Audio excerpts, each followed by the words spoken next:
Hello, welcome back to Type of Over 40 on the Facebook channel.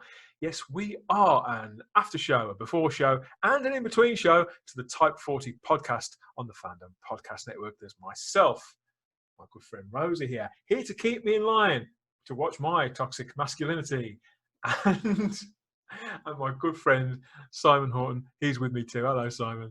Hello, Dan. How are we doing? Rosie's looking a bit peaky today. Is she all right? She's got a little limp. She has got a little limp, hasn't she? Don't be personal. Yeah, I think you need a stint in the washer. Yeah, or it could be because of the fella I've got behind me there. Yeah. By the cyber controller is in. Yeah, she's not happy, is she? I can tell that she's a little bit uncertain about having him in the background. She's right in the line of fire. Yeah, they don't get on, do they, Sidemen and the Daleks? No, no. All part of the fun. Generally not. So talking about part of the fun, since I knew you were coming, look what I've dusted off. The trivia game, sir. Right, well, it just so happens I have got my trivia book here as well for you. Okay, so who goes first? You go first if you like. While I find you, I'm flicking again to the difficult quiz in this. You see, I'm playing fair with Simon. I'm just shuffling all. Well, I tell you what. Look, like this. I can't. Well, if I start, I'm going to show you. I'm going to start with the easy question. Number one, easy question is: what is the abbreviated name of the machine that the Doctor time travels in? So, yeah, okay, fair enough. That's why I stick to the hard questions. There are cards like that here too. Yeah. Right, I'm shuffling. Yeah, like that, and right out the middle, Hadley, and go. Here we are. Okay, hit me with it, Dan. Oh. I'm not going to know this, am I? Who did the Master possess and manipulate to use against the 8th Doctor? It was. We need some countdown music playing during this now. Yeah, we did. It was. It's the Chinese guy, isn't it? What's his? I can't think what the actor is called. Li Yi So. Thank you. And the character. Well, I know that there's Grace Holloway, and what's his character called? It's not Chang, is it? It's not Chang. It is Chang Li, but you were right the first time. The answer on the card is Dr. Grace Holloway. Oh, it is Grace Holloway, is it? Oh, no, I thought it was the Chinese guy. It's Grace Holloway. Yeah, of course it is. He arguably manipulated Chang Li a lot more and for a lot longer. Well, that's what I'm thinking. He did. You're right. Grace I've forgotten. He does manipulate. Because he snogs her. Yeah, and her eyes turn black, don't they? That's right. But Chang Li definitely gets manipulated more, doesn't he? He doesn't get. The thing is, this is because he bribes him. Well, not bribes him. He gets the. Well, yeah, we're getting into geekdom here because he doesn't hypnotise Chang Li. He just bribes him, doesn't he? So which is manipulating more, bribing or hypnotising? Discuss. I've got a question for you, Mr. Hadley. Anybody knows the answer to that? Who is manipulated most? And the difference between to chat Type 40 Doctor Who will drop a comment in the box below. I've got two. I'm going to give you two. I'm going to fire two questions at you, Dan, both from the difficult quiz. I think you'll know the first one. I'm not sure if you'll know the second one. I wouldn't know the second one. First question is: what is Romana's full name? Lady Romana Viratnalunda. Correct, and I'm not going to ask you to spell it, but that's absolutely spot on. Go for that. I'm going to ask you the second question. And this is one I would not have known this, but this is rather pertinent because it's all about season 23 that, as we know, has just come out on box set. What metal found on Mogar does the 6th Doctor use to kill the Vervoids? And I wouldn't have known this. The Bionesium, Mel. Use it. How on earth did you know that? High five! Do you remember that, or have you seen it recently from the season 23? No, that exact line, because when they're in the back and he's with Mel and they've both got the Bionesium and they've got gas masks on, haven't they? And he throws it down and the screen all goes negative like a Dalek extermination. Yeah. Yes. Well, utter respect to you. Utter respect. I take my hat off to you. She didn't because I didn't think you'd know that question. Obviously. Blimey, yeah, it's God, that was a stroke of luck, wasn't it?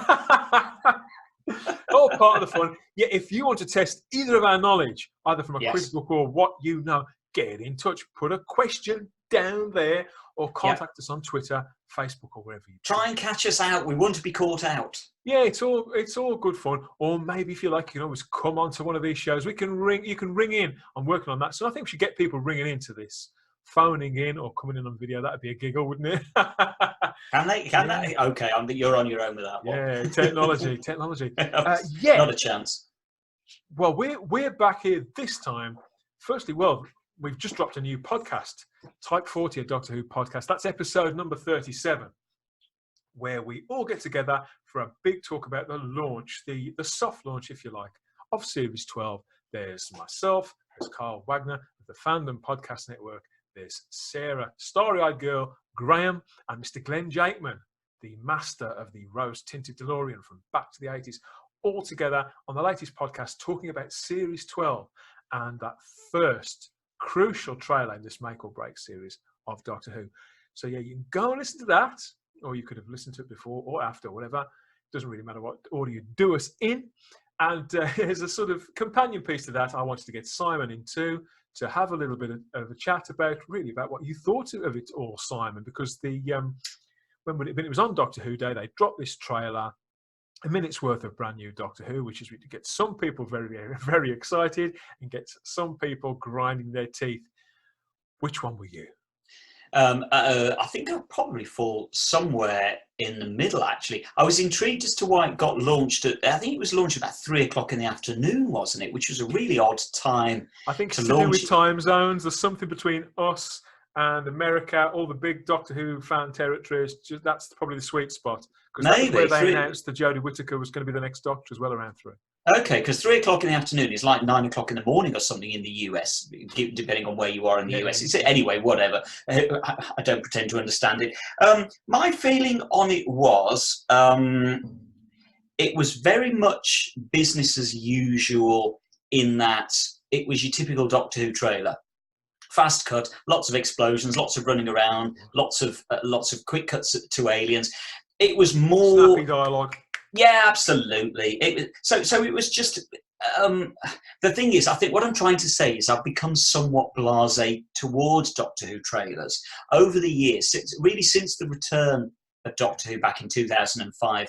We've become so used to those high octane, high-powered trailers that kind of just hit you, assault you for a minute with fast-cut images, high-power music, and try and bludgeon you into being excited about whatever's up and coming. So I've just become very blasé towards them. It's not that I don't like them. I'm not being critical of it at all. I'm just saying it rolls nowadays. I find it rolls off me somewhat, simply because I've seen so many of them over the years. There's only so many times you can get excited about seeing the Doctor running down a corridor with fire behind them, or whatever it might be. And so I've been there, I've seen it all, I've done it all. To be honest, the poignant bit where the Doctor is sat on the steps of the TARDIS, asking themselves a deep and meaningful question. It's all those beats hit one after the other after the other. Well, I think in all honesty, I was far more taken with trailers that used to come out during the David Tennant years, where they were specifically scripted, specially filmed trailers. I can still remember the trailer. Well, in fact, going back to the Christopher Eccleston series, I can still remember the specially shot trailer there that had that was fronted by Rose, where she was asking the audience, you know, what you can do, and I think it ends up on what do you think, kind of thing, and it was that really reaching out to the audience rather than just bludgeoning them with fast cut images. It was reaching out to them and saying. And engaging them. And I can still remember the one that I thought was really desperately effective, and that was the one with Donna in. I'm pretty certain it was Donna that was sitting by the fireside. Yeah, it was. I'm sure it was Donna sitting by the fireside and talking through in a really romantic, poetic way her sort of adventures that she'd had with the Doctor, and engaging the viewer and getting excited about it. So just having a load of fast cut images, it just doesn't cut it for me. I'm not knocking it. Don't be wrong. I know what you mean. I think it's a very definite choice. Last year, of course, they did do a specially shot, specially scripted trailer first out. Which was that? I can't even remember that one. You may have blocked this out. I think it could be quite cruel of me to do this to a good friend, but it was the one where Jodie Whittaker was in the CGI building, and she shattered the glass ceiling above, and looked it's come back to me and said, "Oops." Yeah, it's come back to me with a rush of horror. It's come back to me because unfortunately that was the point that I started disliking Jodie Whittaker's Doctor. The worst trailer in the history of Doctor Who, and whatever. There was a song playing over it as well, which is another thing that I personally despise when they choose those. Yeah, well, that's I remember it has all come back to me. You're quite right. Because the song was very much kind of trying to engage the young viewer. It was very much a case of you and I, Dan, were dinosaurs. This was clearly not for us. This was for young viewers who got this kind of modern music. Clearly, you and I are not capable of doing that. And so... yeah, I thought the whole message behind that trailer was seriously flawed. We're talking about a TV show that was started 56 years ago by a woman. So yeah. So it's just uncomfortable. Yeah, so I was quite pleased to see this more conventional trailer. I was reassured by it up to a point, because it looks like, I said this on the show, one of the things that I pointed out was they seem to be putting story front and center rather than politics, leading with story. I'm not saying that it will be story that's worth any more than it was the last time, but the characters do seem to be reacting, and it does seem to have some element of stakes. And that's not where we were this time last year. I think that the reason I'm somewhat skeptical of that kind of trailer, that is the current trailer, just as I say, fast cut images with loud music, is the truth of it is it's very easy to make anything look good if you cut it really fast and put some loud music to it and some snazzy graphics and some clever dialogue. It's easy to make anything look good. It's a lot harder to make something look good when you're actually crafting, in effect, a mini movie. And the fact that you've highlighted last year's trailer kind of proves that point. So I'm somewhat skeptical, simply because I don't have much respect for a trailer that merely assaults your senses. I want something that's a little more cerebral and clever, and if you can't do that, then forget it, and I'll watch the episode and I'll make my own judgment up then, because I'm just left somewhat cold by trailers that just ram together a load of snazzy shots. I mean, I suppose as two guys approaching middle age, there isn't much that we haven't seen. We've seen all this over and over again. So maybe it is for the young ones, but that sort of cynicism aside, it is true that you can make anything look exciting, boiling all the sort of, that could be, for all we know, that could be the only running around that happens in the entire 10 episodes. And boil it all down, because they do that for the Doctor Who classic DVDs, don't they? They take some stories that are very slow paced, and whoever the genius is that puts those new style trailers together, they make them seem so slick, and some of them really, really quite fast. When in some cases where the merits of that story are actually, in some respects, that they are slow. So yeah. It's funny you mention that, because you're absolutely spot on there, because only recently I finally braved watching Meglos again, but I watched the trailer that they put together to trailer the DVD, and you're right, Meglos looks brilliant in the trailer. And then looks like some sort of Terry Gilliam-esque, outrageous, audacious fantasy heist story. Yes. And then you watch it, and it's dull as ditch water. Yeah. So, and the truth of it is, if you think about, the last series, which you and I have both sort of been variously outspoken about, you could make a brilliant trailer out of last series just by cutting some fast images together of giant spiders, of aliens on top of massive cranes. You know, you could easily do a fantastic trailer for last year. Because the one thing about Series 11 is that it did look very, very pretty. It was really nicely shot. A lot of the direction I thought was excellent. And yeah, what set pieces that there were in there were pretty slick. And all that crane stuff, that was all done in camera. There was no blue screen work. There was no CGI. No. That was all done in camera, however many feet in the air. Fair enough. And unfortunately, in the actual episode, I found that whole sequence really, really dull and tedious and predictable. By that point, the script had completely fell to bits, and the characterization was starting to turn to jelly. Absolutely, but if you'd cut some of those fast images together, you know, in a really fast-paced montage with some high-powered music, it could have looked really, really cool. So I'm just I'm skeptical of those kind of trailers. I'm prepared I'll watch the episode, but I'm not being swayed by the trailer. Simple as that. I mean, we're you know, I'm going to be there no matter what. Obviously, we are going to be talking about it on Type 40, a Doctor Who podcast. We're going to be talking about every single episode of the new series and giving it a fair shake, as fair as I can, as fair as we can. We have some great conversations. We're going to be going over it all with our usual wit and vim, and maybe poke a little fun. I don't know when the next trailer's coming, Simon. I'd imagine there'd be another one before Christmas.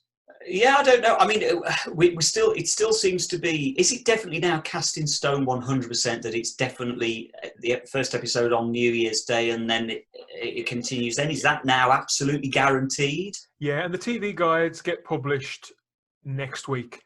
So any ambiguity, they haven't. Even the Radio Times, they haven't put in their press release what day Doctor Who's going to be on. But I'm pretty certain that it will launch on New Year's Day with a second episode following within 3 or 4 days. That would be so. Whenever, when's Christmas Day this year? Wednesday. I think New Year's Day's on the Wednesday. Yeah, so New Year's Day will be Wednesday. So that would figure that they showed on the Saturday. Episode 2, I'm guessing, will be on Saturday. So you believe it's going to be moved back to Saturday as well?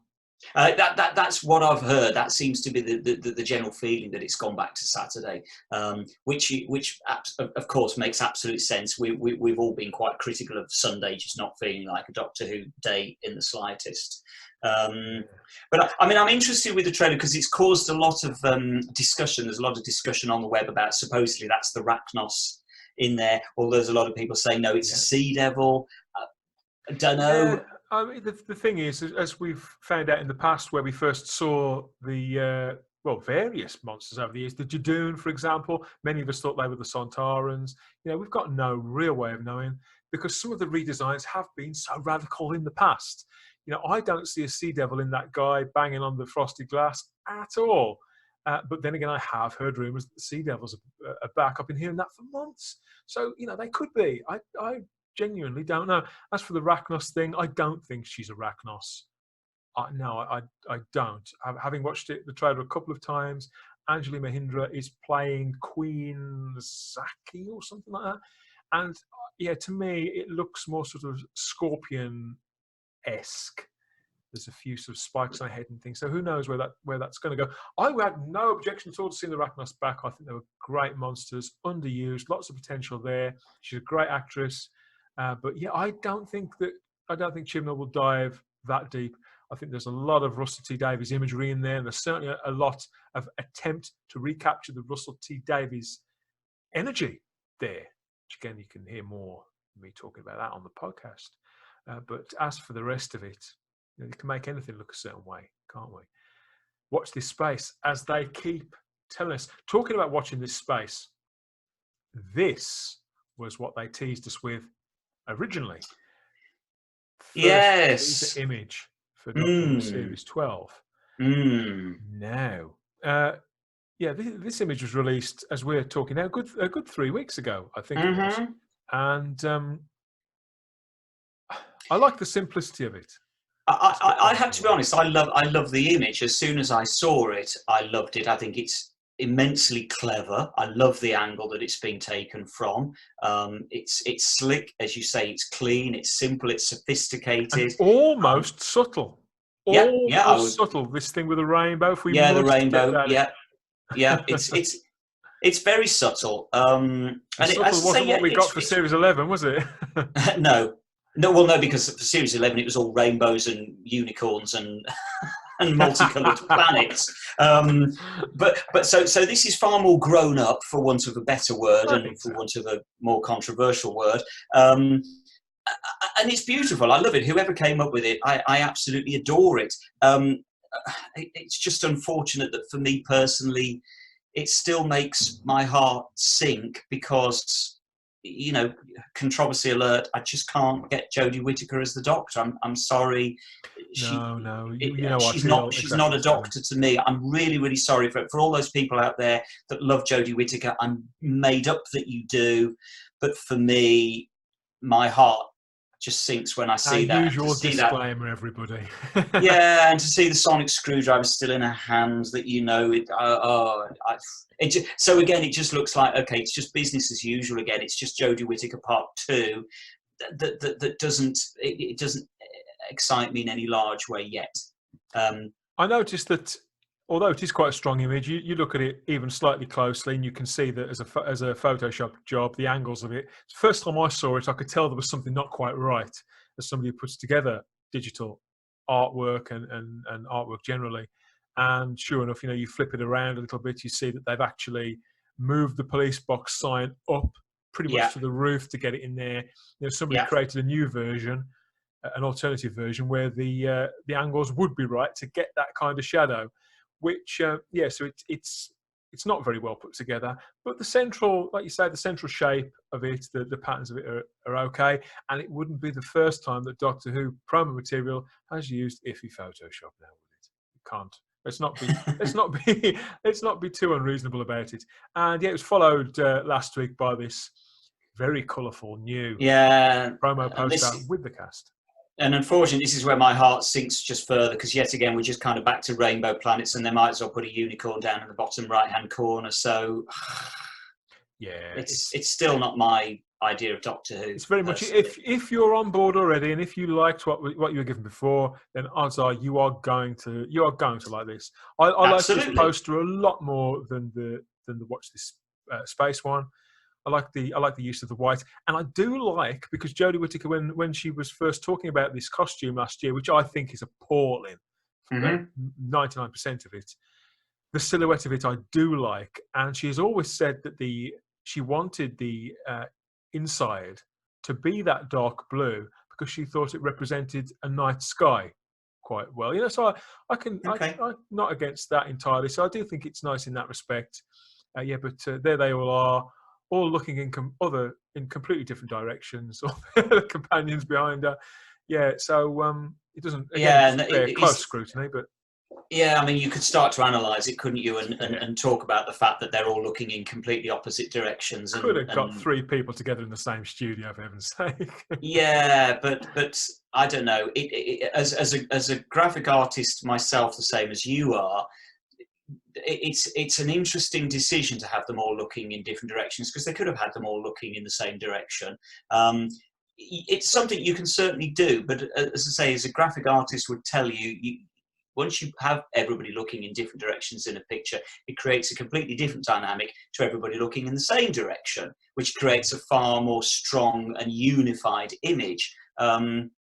Maybe that's reading far more into it than should be read. I suppose so.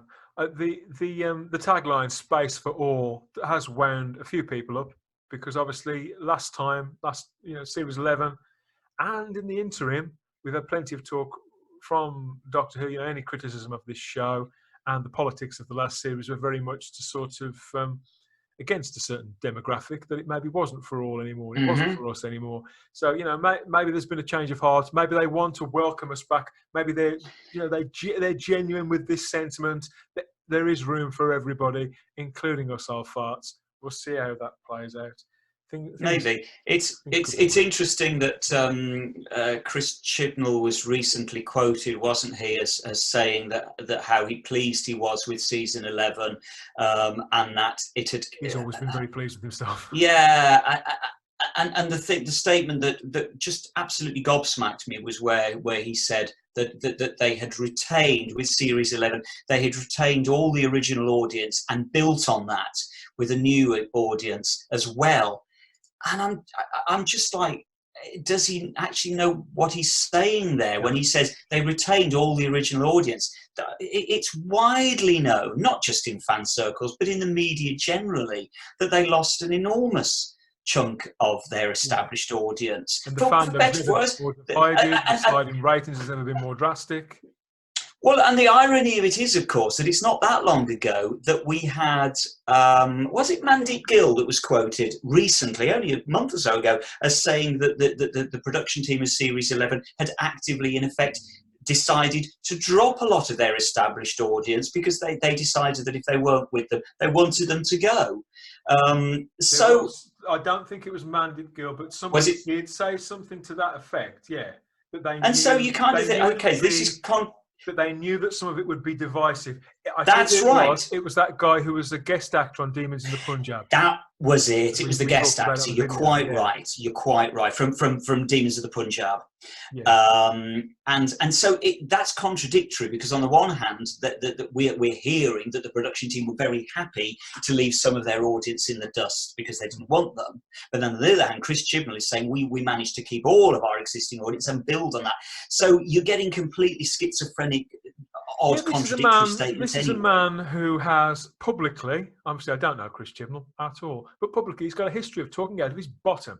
A couple of years ago when he first cast Jodie Whittaker, he said something like, we want to be leading the charge. We want to be the influential rather than the influenced.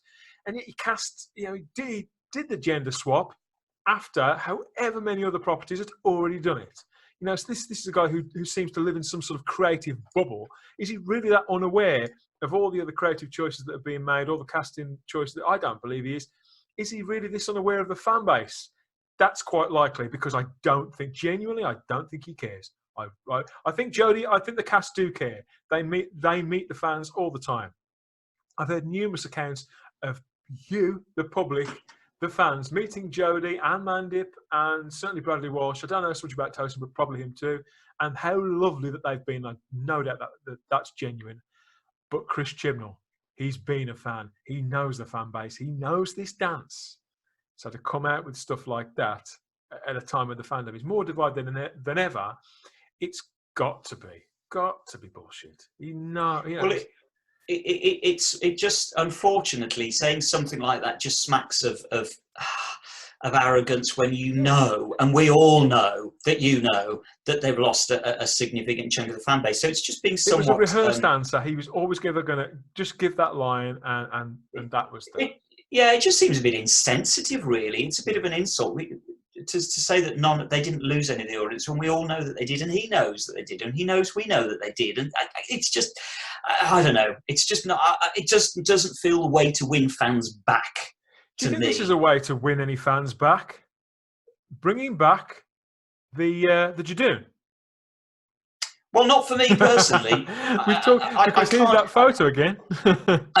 Look, I'm not against the Jadoon in the slightest. I'm not in the slightest. I'm against them, but I can't get that excited about them. I don't dislike them. I'm just indifferent to them. Let's be honest. Of what we've seen of them so far, they're fairly one-trick ponies. How excited can you get about seeing a load of extras lumbering around in S&M gear going ho no Joe Quo? I can't get that excited, sorry. Because these photos, they've put out some new promo pictures, but they're also going with some of the older ones. I think we've had this one since around May, June time. It's a nice stark image. Also this one with the cast on a hillside somewhere, I believe that could be back in South Africa.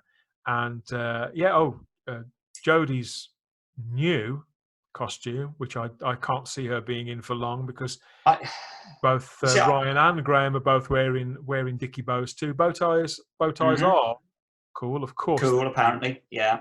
But, I mean, I must be honest, I prefer the outfit, but it's just the trousers. I'm sorry, just those 3/4 length trousers just really, really grate on me.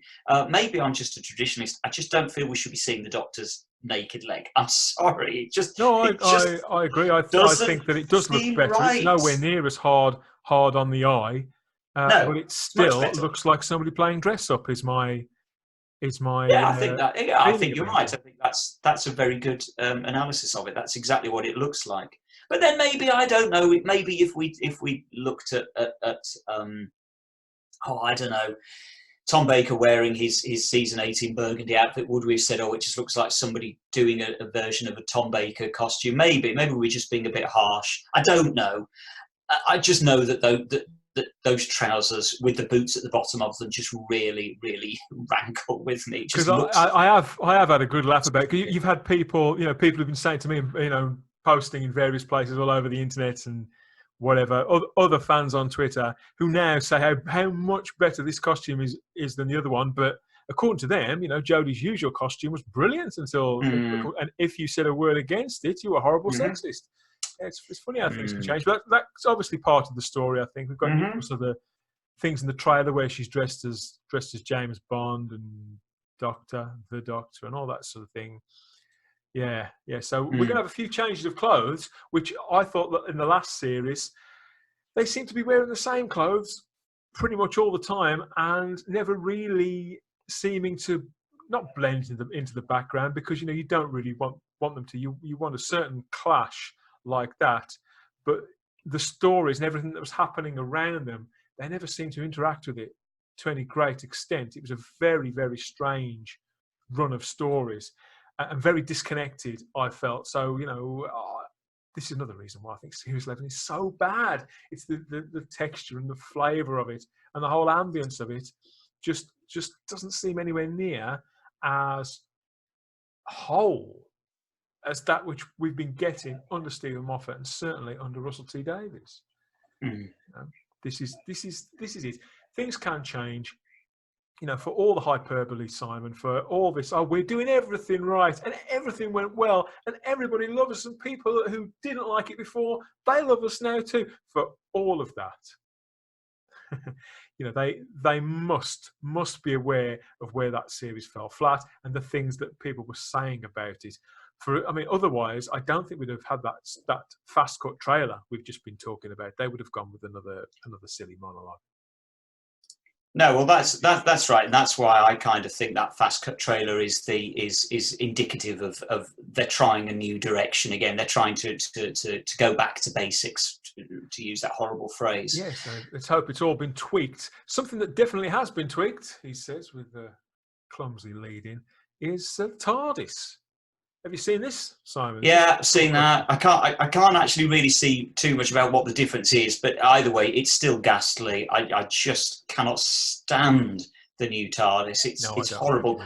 I find these crystal fingers really quite disturbing and nightmarish. It just looks like a massive spider that's died on its back. It's so messy. It's so disjointed. It's just. But then, to be honest, I thought the same. Too much, isn't it? It's just way, way too much. I don't dislike the general shape. I've seen some of the original design sketches. I don't. I can see where they were going with it and why. But you combine that, I think if you were to, my big problem with it, I think if the floor looked a little better, then it wouldn't look such a mess. The eye is all over the place, but I do think the columns, even if they were to change the floor, the columns are still way too much.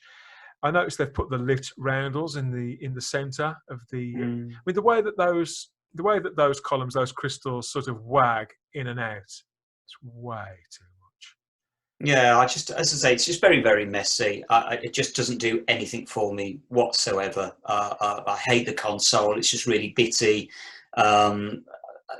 It's not really doing anything new particularly. It's just kind of a messy version of a sort of a David Tennant stroke early Matt Smith console and console room. It's not really. It's the same as her performance. They've tried to take from those two things. In many ways, yeah.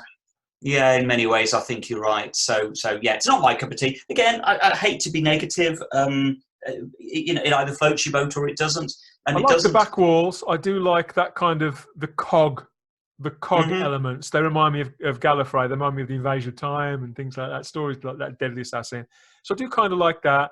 And I'm not against those sort of the part walls that they've got, and introducing that back area. If you look to the right of the pylons and up into the back, you can see there's some steps leading up to another area. So maybe we're going to see more of the TARDIS again, which is never a bad thing. And I like the fact that they've got rid of the melted bits at the base of the crystals and introduced this sort of metallic bolted effect. I think at least it makes it look like it's a some machine. sort of purpose rather than it. Before, it looked like the set of a rejected set from Dancing on Ice. That was a problem before. Here we are getting somewhere, but it's still nowhere near as revealing. It's not my cup of tea, but there we go. No, we seem to be stuck with it for the time being. A little more light, at least it won't look as dingy. We can hope. Again, I'm gonna say I love the outside of the TARDIS. To me, that is the most beautiful police box they've probably ever had. Everything about it is perfect for me. I like the black sign. I like the fact that it's a little slimmer than the Peter Capaldi one. So the colour's a little bit more muted. That really, really works for me. Yes, I'm not that difficult to please, I promise. I do feel like people might think I just sit here and moan about things. But yeah, all the look of it, you could say this is with any TV show, a sort of a tinkering, a tweak to bring it into line with what maybe they're aware could have looked a little bit better on screen. That's fine. I mean, you'd think that they know that before, but it's a long shoot. But there's been a lot of rumours about the content of Series 13 as well over the last fortnight. Rumours which have swirled up out of the internet about the way the general arc of the series may go, because there wasn't an arc last time either, and that really didn't go down well with people who've grown up with Doctor Who over the last 10 to 15 years. They seem to want a story arc. Are we going to get one? Last time in Series 11, in just one episode, we heard mention of something called the Timeless. What was it called? The Timeless Child. See, I can't even remember what it's called. The Timeless Child. It was that insignificant.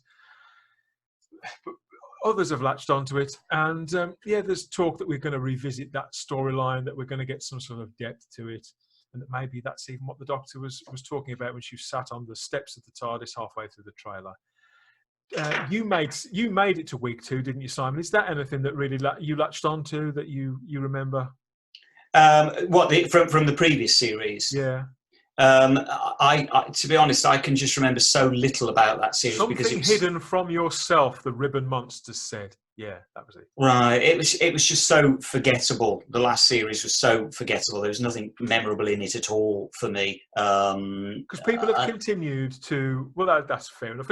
I won't argue with that. I think that's. I'd rather it not have been there at all. Really, I like a story arc. To me, it's much more important. Story arcs are not what keeps Doctor Who going. They're not its bread and butter. Concentrate on getting good stories week to week. Yeah, I agree. I mean, I can do something that overarcs. Let's not run before we can walk.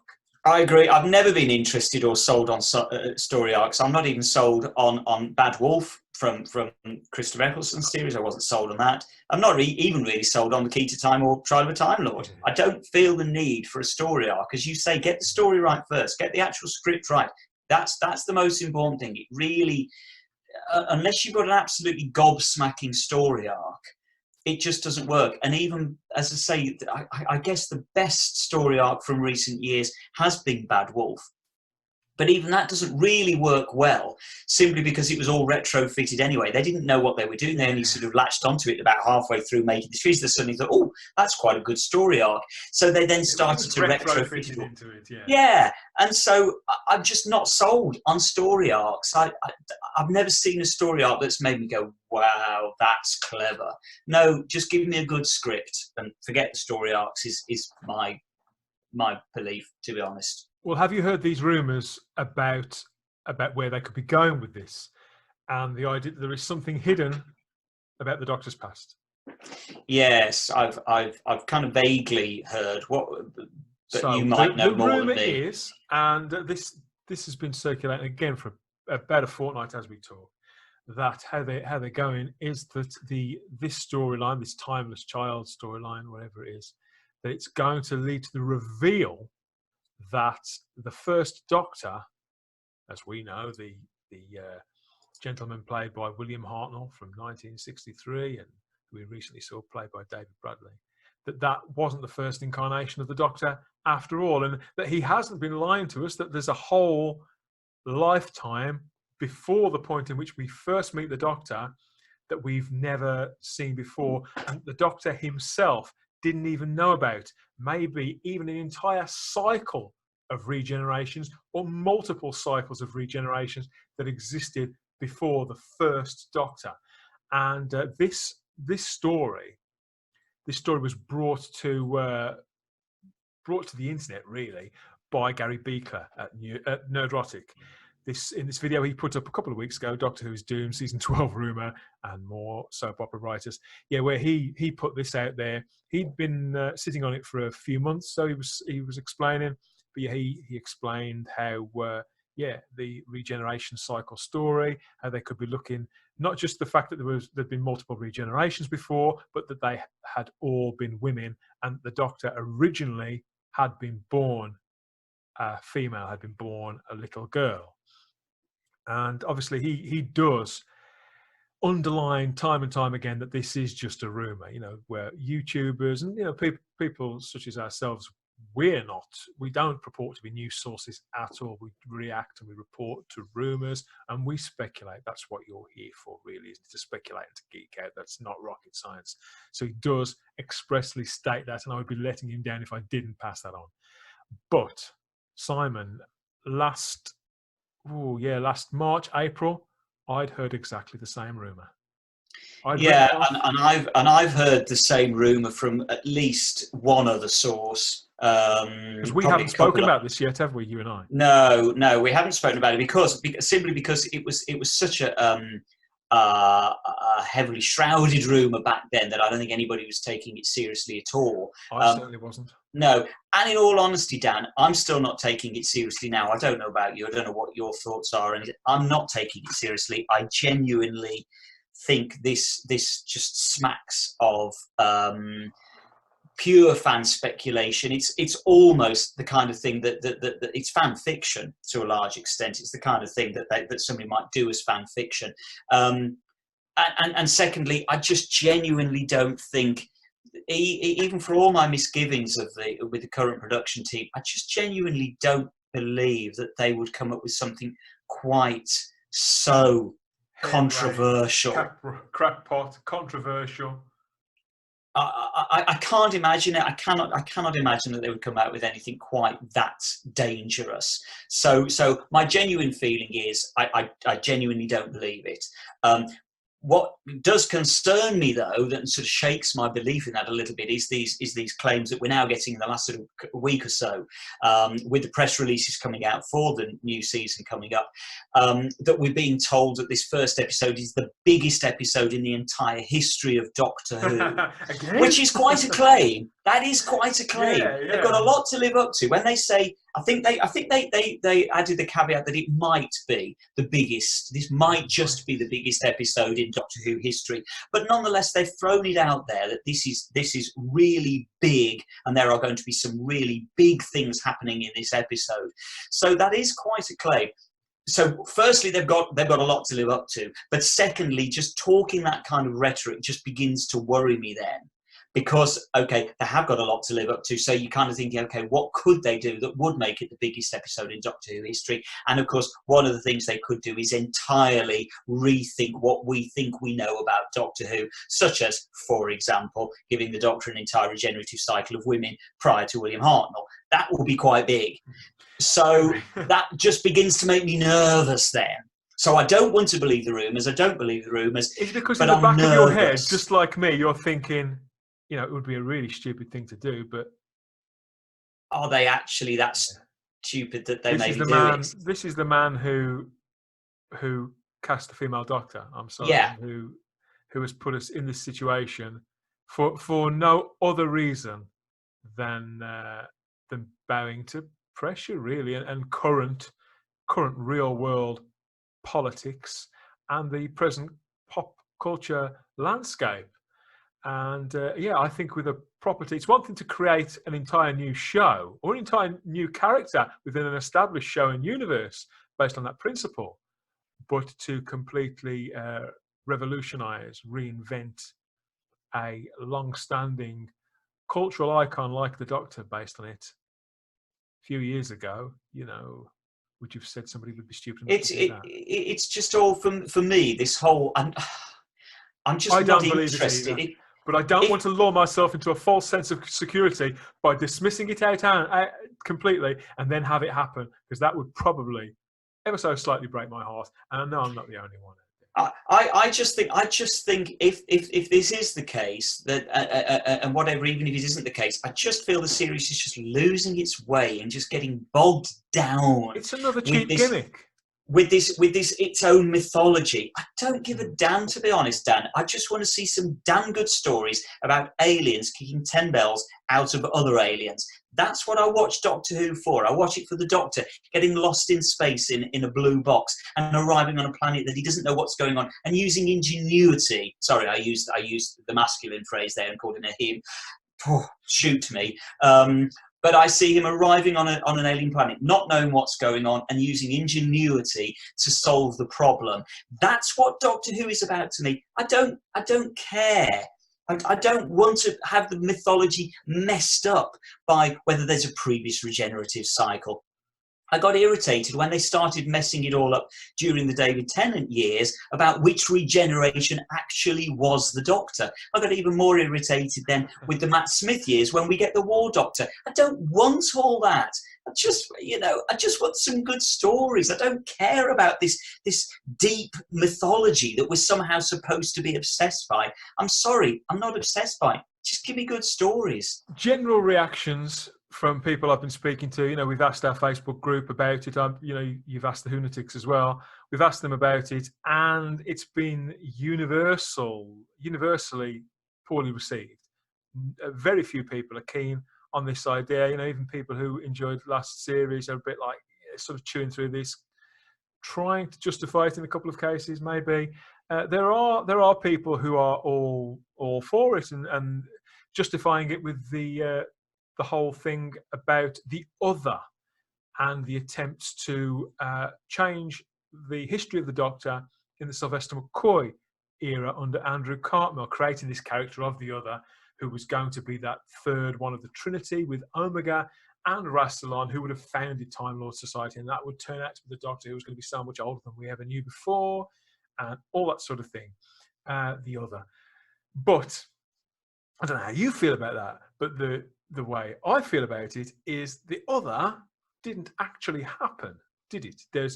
Most of that footage was cut from the story. Yes, the sort of Cartmel master plan, as it was known, just got dropped after a while once really to a large extent once the series got shelved. But also while they were making it, they were kind of constantly, on the one hand, they were offering things with the hand of Omega and I'm so much more than a Time Lord and all this kind of stuff. They were sort of trying to drip feed this idea, but then on the other hand, they're just pulling it all back again. So it was very much a push and pull during the Cartmel years as to what they were trying to say. And to be honest, again, it's just of no interest to me. I don't want the Doctor to be something more than just a madman in a blue police box that flies around the universe, landing in adventure unexpectedly. That's what I want. That's what Doctor Who is about to me, and that's what I want it to be about. I don't care that he's something more than just a Time Lord. What's wrong with being just a Time Lord? It's a pretty big gimmick to have. well, to me, Dan, I think the thing is, I go back to when I first fell in love with the show. One of the things that I liked about it was that in many ways the Doctor was so simple. And I use that from a narrative perspective. You didn't need all the trappings of he might be this, he might be that, he might be more. He was such a humble character for all his showiness in certain incarnations. He was still quite a humble character. Yes, and for all his showiness and his weirdness and his mercurial quality, I could still relate to him because he was actually I identified within the Doctor's character, and so that's what worked for me. That's what I loved about it. I liked the idea of going off on adventures in the way that the Doctor went off on adventures. A citizen of the universe. That's how he described himself in one William Hartnell story, wasn't it? Absolutely. And so that's what the essence of the show is to me. So I'm not interested in trying to make the show something more than it is. I don't feel it needs to try and make it more interesting than it already is by adding layers of mystery, that it might be this, it might be that. It doesn't contribute anything. You look at some of the cracking stories from the classic years, or even from the modern era, that are just simple, fantastic standalone stories. Let's say something like The Robots of Death from the classic years. Let's say something like Blink from the modern era.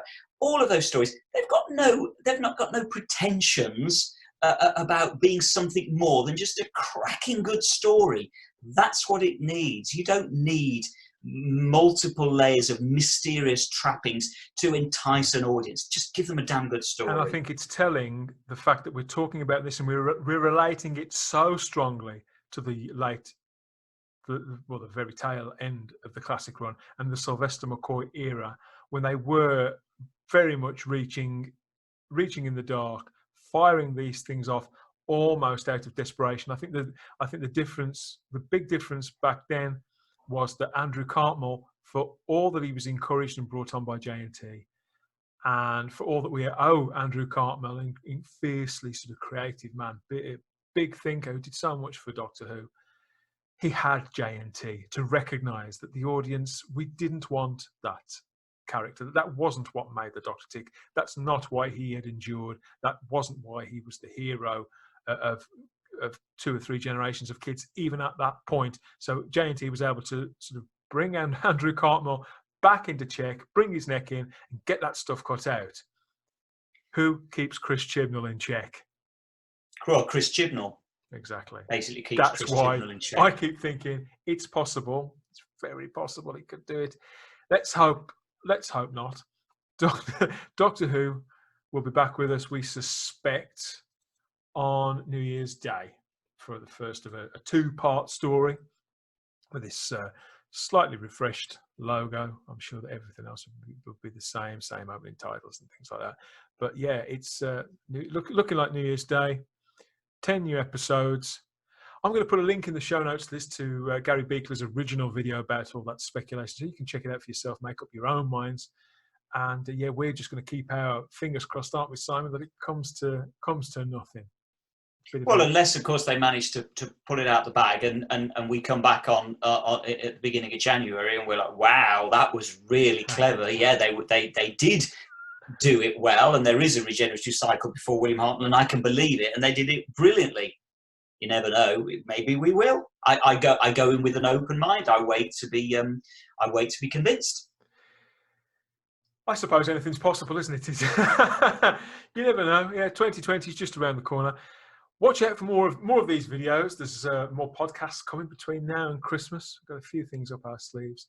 More from Simon, myself, and everybody else connected with Type 40, the Fandom Podcast Network, and the Spacebook, and yeah, more videos. If you want to know when we're going to drop, and you may even be able to find out before we do when they drop. If you like, subscribe, and share, drop a comment below. All those things. Get involved, get in touch, get in through the comment section or at Twitter, Facebook. Drop us a comment there at Type 40 Doctor Who. You can come and find us. Ask us a question. Tell us we're wrong. Tell us we're right. Talk to Rosie if you like. If you want an extra layer. You probably get better conversation out of Rosie than you will out of us. Yeah, do it if you like. That's where you can find us. Thanks for coming in again, Simon. I hope you've enjoyed it. Thank you. Always a pleasure, Dan. Thank you. And yeah, catch us again soon. More podcasts, more videos. Thanks for joining us. Bye-bye.